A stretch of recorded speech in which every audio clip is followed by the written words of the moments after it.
ஒரு ஓட்டுக்கு 5000 ரூபாய். செந்தில் பாலாஜி அதிரடி. என்ன மனுஷன்?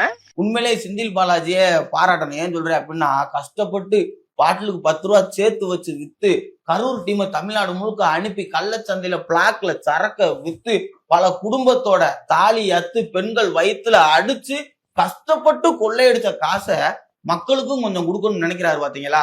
அந்த மனசு இருக்க அதான் கடவுள். இதுல ஒரே ஒரு விஷயம் மட்டும்தான் புடிவிடவே இல்லை. ஏன்னா தேர்தல் ஆணையத்திட்ட தொடர்ந்து கோவை தெற்குல செந்தில் பாலாஜி பணம் கொடுக்க முயற்சி பண்ணிக்கிட்டே இருக்காரு. அங்கங்க சட்டை போட்டு மக்களை அடைச்சு வைக்க பாக்குறாரு அப்படின்னு கம்ப்ளைண்ட் கொடுத்துருக்காங்க.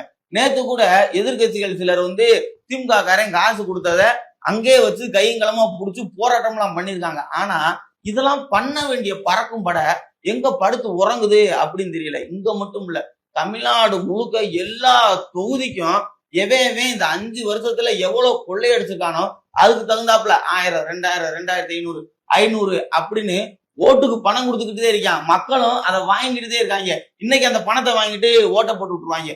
நாளைக்கு கல்வி வியாபாரம் ஆயிடுச்சு, மருத்துவம் வியாபாரம் ஆயிடுச்சு அப்படின்னு மயிறு மாதிரி பேசுவாங்க.